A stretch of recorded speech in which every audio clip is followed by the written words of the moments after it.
کچھ باتیں ایسی ہوتی ہیں جنہیں بیان کرنے کے لیے الفاظ نہیں ملتے، اور کچھ راز ایسے ہوتے ہیں جنہیں راز ہی رہنے دینا بہتر ہوتا ہے۔ مری کے پہاڑوں کے بیچوں بیچ واقع اس پرانے انگریز دور کے بنگلے کی کہانی بہت ہی ہولناک ہے۔ مری کے گھنے جنگلات اور دھند میں لپٹے پہاڑوں کے درمیان ایک ایسا مقام ہے جسے مقامی لوگ سرخ کوٹھی ہنٹڈ ہاؤس کے نام سے جانتے ہیں۔ یہ بنگلہ 19ویں صدی کے آخر میں ایک انگریز افسر نے اپنی بیوی کے لیے بنوایا تھا۔ وہ دونوں اس خاموش اور پرسکون جگہ پر اپنی زندگی گزارنا چاہتے تھے، لیکن قدرت کو کچھ اور ہی منظور تھا۔ اس بنگلے کی خاموش دیواروں میں آج بھی اس دور کی چیخیں دفن ہیں۔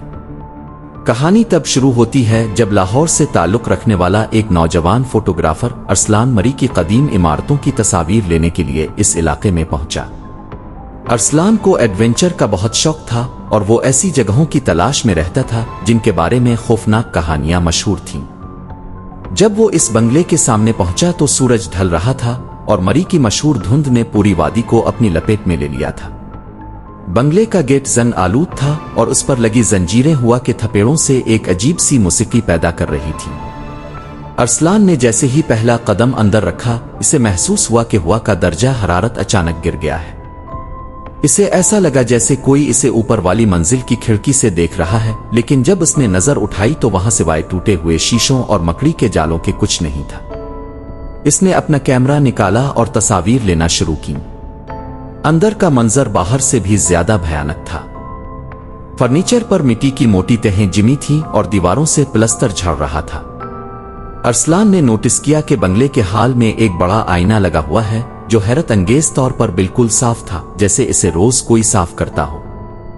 جب وہ اس آئینے کے قریب گیا تو اسے آئینے میں اپنا عکس دھندلا نظر آیا، لیکن اس کے پیچھے ایک سفید دھندلا سا سایہ دکھائی دیا جو تیزی سے گزر گیا۔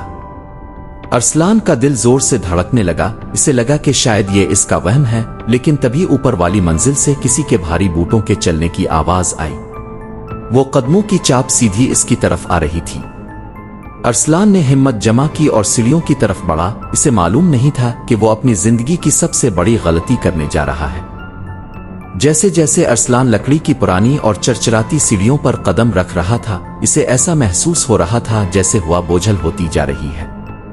ہر قدم پر اسے محسوس ہوتا کہ کوئی اس کے کان کے بالکل قریب سانس لے رہا ہے، لیکن پیچھے مڑنے پر صرف اندھیرا ہی ملتا۔ جب وہ اوپر والی منزل کے کوریڈور میں پہنچا تو اسے ایک کمرے سے مدھم سی روشنی آتی دکھائی دی۔ وہاں نہ بجلی تھی اور نہ ہی کوئی چراغ، پھر وہ روشنی کہاں سے آ رہی تھی؟ وہ دبے قدموں اس کمرے کی طرف بڑھا جس کا دروازہ آدھا کھلا تھا۔ اندر کا منظر دیکھ کر اس کے جسم میں کپکپی طاری ہو گئی۔ کمرے کے وسط میں ایک پرانی طرز کی میز پر موم بتیاں جل رہی تھیں اور وہاں دو کرسیاں لگی تھیں جیسے کوئی کسی کا انتظار کر رہا ہو۔ اچانک کمرے کا دروازہ زوردار دھماکے سے بند ہو گیا اور موم بتیاں بجھ گئیں۔ ارسلان اندھیرے میں قید ہو چکا تھا۔ اس نے اپنی ٹارچ جلانے کی کوشش کی لیکن وہ کام نہیں کر رہی تھی۔ اسی اندھیرے میں اسے ایک عورت کے سسکیاں بھرنے کی آواز آئی۔ وہ آواز اتنی دردناک تھی کہ ارسلان کی آنکھوں میں آنسو آ گئے۔ پھر اچانک ایک نسوانی آواز آئی جس نے ارسلان کا نام پکارا۔ تم آ گئے؟ وہ آواز کسی زندہ انسان کی نہیں لگ رہی تھی، بلکہ ایسا لگتا تھا جیسے قبر کی گہرائی سے آ رہی ہو۔ ارسلان نے گھبرا کر کیمرے کا فلیش دبایا تاکہ روشنی ہو سکے۔ فلیش کی ایک سیکنڈ کی روشنی میں اس نے دیکھا کہ سامنے والی کرسی پر ایک عورت بیٹھی ہے جس کا چہرہ جھلسا ہوا ہے اور اس کی آنکھیں خون کی طرح سرخ ہیں۔ وہ عورت اس کی طرف ہاتھ بڑھا رہی تھی جس کے ناخن غیر فطری طور پر لمبے اور کالے تھے۔ ارسلان الٹے قدموں پیچھے ہٹا اور دیوار سے جا ٹکرایا۔ اس نے محسوس کیا کہ دیوار سے کوئی لیس دار مادہ بہہ رہا ہے جو بالکل تازہ خون کی طرح تھا۔